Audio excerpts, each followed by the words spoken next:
भगवान भोलेनाथ की पावन धरती पर मैं सादर प्रणाम करता हूँ। इस मंच की शोभा बढ़ा रहे हमारे विशिष्ट अतिथि, मुख्य अतिथि एवं गणमान्य उपस्थिति परम पूज्य गुरु जी को सादर प्रणाम करता हूँ और हमारे पदाधिकारी साथी जो गालियों समाज से जिला अध्यक्ष, ब्लॉक अध्यक्ष, सोशल मीडिया प्रभारी, महामंत्री आर्य साथी आए हुए हैं और मेले में आए हुए सभी दर्शनार्थियों का मैं गालियों समाज का परिवार की ओर से हार्दिक स्वागत वंदन और अभिनंदन करता हूँ। राष्ट्र की जो सोच है, मैं उस सोच को थोड़ा सा बहुत कम शब्दों में परिभाषित करना चाहूँगा। इससे पूर्व मैं अपना संक्षिप्त परिचय दूंगा। मेरा नाम अनिल पांडे, मवैया कला गढ़वारा। मैं ब्लॉक अध्यक्ष बाबा विलखनाथ धाम प्रतापगढ़।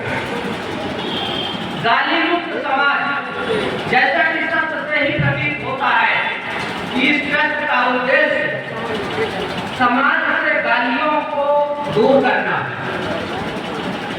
गालियां अगर देखा जाए तो अनावश्यक चीजें हैं। ये ना तो देने वाली चीज है और ना ही लेने वाली चीज है। सिर्फ विवाद और झगड़े फसाद की जड़ है। सिर्फ सोच का फर्क होता है। देने वाली चीज तो कोई वस्तु हो सकती है, शब्दों को दिया नहीं जा सकता है। सिर्फ अपने विचारों की विकृतियों को सिर्फ उद्बोधन के द्वारा व्यक्त करते हैं बस। तो हम अपने विचारों को क्यों ऐसा व्यक्त करें कि अपने आत्मा को भी सुख हो और सामने वालों को भी क्रोध आवे।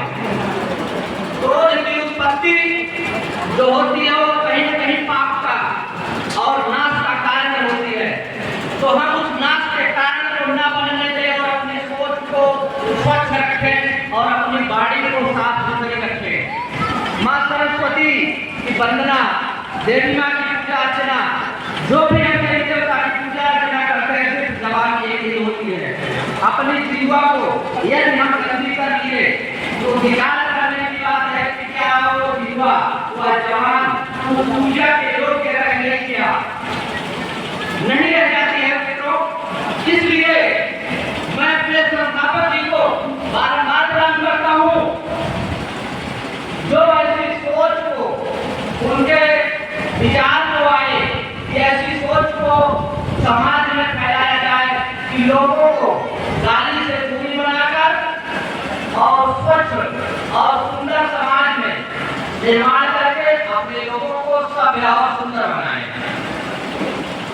संस्थापक जी ने सन 2021 से गाली मुक्त समाज का निर्माण किया और इस गाली मुक्त समाज का निर्माण की सोच क्यों की, कैसे की, इसका रहस्य संस्थापक जी स्वयं बता चुके हैं।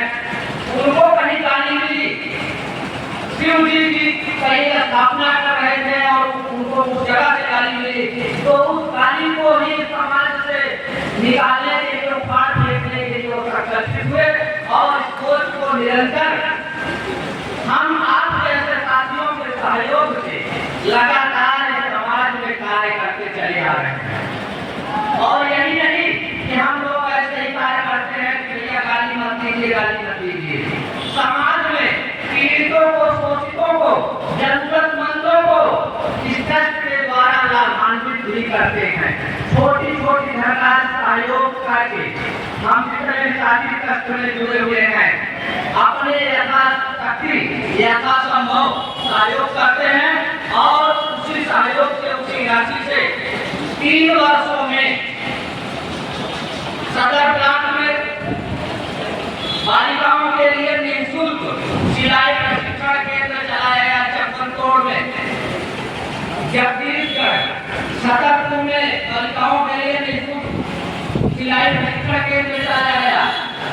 जो गरीब किस्म के लोग हैं जिनकी कन्याओं की शादी हम जैसे सहयोग के द्वारा जो हमारे सबसे जुड़े हुए हैं उनके सुझाव पे जहाँ लगता है कि हमारे पड़ोस में, हमारी परंपरा में गरीब कन्या की शादी होनी है वहाँ भी ट्रस्ट के द्वारा अनुदान दिया जाता है, सहयोग किया जाता है। अनुदान तो हम नहीं कह सकते हैं, गलत शब्द निकल गया, माफी चाहूँगा। हम लोग सहयोग करते हैं यथासंभव। जो गरीब या जो बीमार व्यक्ति होते हैं, ट्रस्ट उनका भी सहयोग करता आ रहा है। तो ट्रस्ट की जो दिशा है वो बिल्कुल साफ है। यही है कि हम इस समाज से गाली को बिल्कुल दूर फेंक देंगे, आने वाली पीढ़ी को सभ्य, सुंदर और सुरक्षित करेंगे। जैसे कहा जाता है, बहुत लोग कहते हैं कि हमारे यहाँ फला बड़े आदमी हैं, बड़े रईस आदमी हैं, लेकिन उनकी रईसी, उनकी विद्वत्ता हमारी नजर में तभी झलकती है जब उनके विचार अच्छे होते हैं। अगर विचार गंदे हैं, कितने पढ़े लिखे लोग हम देखते हैं कि अपने शब्दों में, हंसी मजाक में, यारी दोस्ती में गाली का प्रयोग कर बैठते हैं। अब बताइए वो बड़े क्या रहेंगे? उनको ये भी ज्ञान नहीं रहता है कि हमारे पड़ोस में शायद महिलाएं जा रही हैं या बच्चे भी खड़े हैं, या हो सकता है कि सामने जिससे हम बात कर रहे हैं, भावना कोई किसी की नहीं परख सकता है। हो सकता है आपको गाली देना अच्छा लग रहा है लेकिन उसको नागवार लगता हो, तो आप ऐसी बातों का प्रयोग बिल्कुल ना करें साथियों, ये मेरा निवेदन है। और गाली मुक्त समाज ट्रस्ट इसी सोच के साथ आगे बढ़ रहा है कि इस समाज से, इस संसार से गाली का त्याग हो जाए। जब गाली का त्याग होगा तभी हमारा समाज सुंदर बनेगा।